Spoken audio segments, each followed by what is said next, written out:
Classes में बहुत बहुत स्वागत करता हूँ। जी हाँ, आज हम एक मैथ्स का टॉपिक करने वाले हैं जिसका नाम है ट्रिग्नोमेट्री। क्या है? ट्रिग्नोमेट्री, जिसको हिंदी में हम बोलते हैं त्रिकोणमिति। क्या बोलते हैं? त्रिकोणमिति। अब ये त्रिकोणमिति लागू कैसे होती है, कहाँ लगती है, वो सब हम पढ़ेंगे। उससे पहले हम समझते हैं एक राइट एंगल ट्रायंगल क्या होता है। Right angle triangle. अब राइट एंगल ट्रायंगल की अगर हम बात करें तो एक एंगल जिस भी ट्रायंगल का 90 डिग्री होता है उसको बोलते हैं राइट एंगल ट्रायंगल। सपोज ये ए है, ये बी है और ये सी है और ये एंगल मैंने मान लिया यहाँ पे है थीटा। इसके बाद इसको बोलते हैं परपेंडिकुलर, यानी ए बी हो गई हमारी परपेंडिकुलर। क्या कहलाएगी? परपेंडिकुलर। ठीक है, जिसको हम हिंदी में बोलते हैं लंब। क्या बोलते हैं? लंब। यहाँ पे जो BC है उसको बोलेंगे बेस, यानी आधार। क्या बोलेंगे? आधार।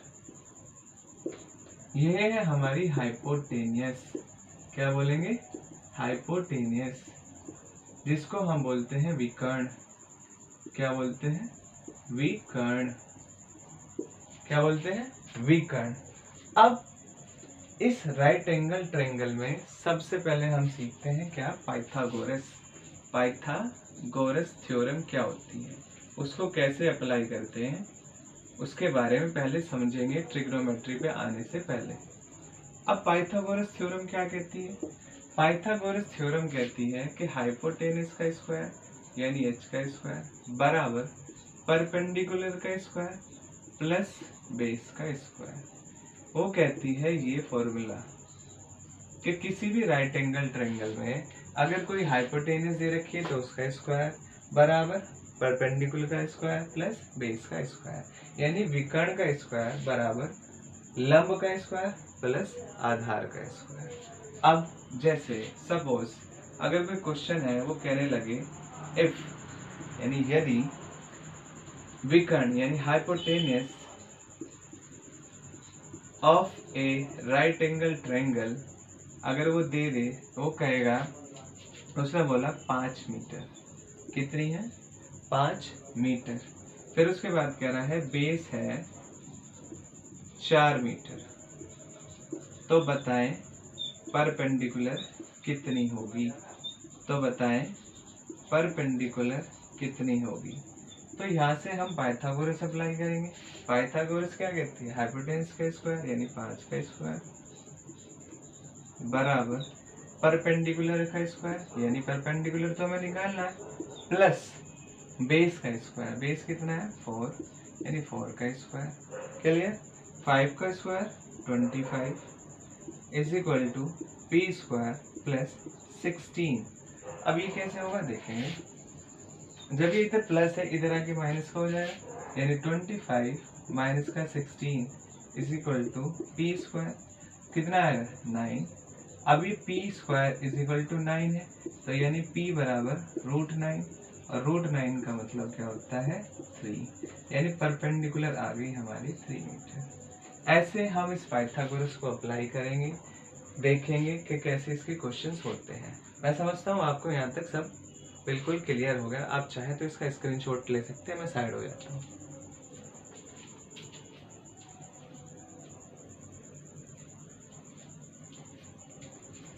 चलिए आगे चलते हैं। अब देखते हैं ट्रिग्नोमेट्री के कुछ बेसिक्स, कुछ फंक्शंस के कैसे कैसे ये काम करते हैं। चलो, अब ट्रिग्नोमेट्री फंक्शंस या ट्रिग्नोमेट्री समझने से पहले हमें ये चीजें समझनी जरूरी थी। पाइथागोरस क्या आती है, बेस क्या होता है, हाइपोटेनस क्या होता है। एक बात और, hypotenuse is the largest side. क्या होती है? लार्जेस्ट साइड होती है हमेशा।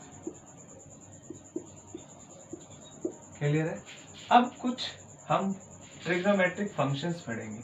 जैसे हमारे पास 6 ट्रिग्नोमेट्रिक फंक्शन होते हैं, sine, cos, tan, cot, sec and cosec, और सब में थीटा लगा दें अगर हम, यानी एंगल लगा दें, तो समझते हैं क्या क्या होता है। इनके सीधे सीधे डायरेक्ट फॉर्मूले होते हैं जो हम इस राइट एंगल ट्रायंगल में लगाते हैं। समझेंगे ध्यान से। मैं यहाँ पे लिख रहा हूँ कुछ, P B P H H B। अब देखेंगे पहले क्या है, पंडित बद्री प्रसाद हर हर भोले, ठीक है, पंडित बद्री प्रसाद हर हर भोले। अब होता क्या है, ये होता है साइन, यानी ये वाला, ठीक है, ये कॉस, ये टेन, और इन्हीं का उल्टा फिर ये कॉट, अगर इसका उल्टा हम कर दें तो ये कॉट, ये सेक और ये कोसेक। देखते हैं कैसे। P मतलब मैं कह रहा हूँ कि साइन होता है P अपॉन में H, यानी अगर हमें कोई भी वैल्यू दे रखी होंगी, अगर हमें साइन थीटा निकालना होगा तो हम परपेंडिकुलर अपॉन हाइपोटेनस कर देंगे। फिर कॉस थीटा निकालना है तो base upon hypotenuse, tan theta निकालना है तो परपेंडिकुलर अपॉन बेस, ठीक है, और कोट इसका उल्टा होता है यानी base upon perpendicular, sec theta निकालना है तो hypotenuse upon base, cosec theta निकालना है तो हाइपोटेनस अपॉन परपेंडिकुलर। क्लियर है। अब देखेंगे ये कोसेक का उल्टा, कोस सेक का उल्टा और टेन कोट का उल्टा। आप देख सकते हैं, मैं समझता हूँ आपको सारी चीजें अभी तक क्लियर हुई हैं। इन्हें आगे बढ़ने से पहले आप इसका स्क्रीनशॉट ले सकते हैं, ले लीजिए।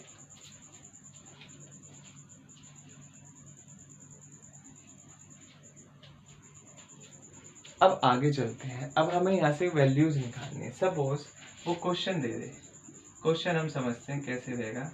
वो कहेगा if tan theta is equal to कितना, वो कहने लगे tan theta is equal to 3/4, find sine theta plus cos theta. कुछ इस तरीके का क्वेश्चन वो दे दे तो कैसे करेंगे। अब देखेंगे, पहले उसने कहा tan थीटा क्या है 3/4, जबकि हमें फॉर्मूले से पता है tan थीटा क्या होता है परपेंडिकुलर अपॉन बेस, ठीक है। तो हमारी परपेंडिकुलर हो गई 3 और बेस हो गया 4, यानी अगर मैं छोटा सा ट्रायंगल बना लूँ, राइट ट्रायंगल, और ये 90 डिग्री और ये थीटा, तो हमारी परपेंडिकुलर हो गई 3 और बेस हो गई 4। तो पाइथागोरस लगाने के बाद ये हो जाएगी 5। क्लियर है।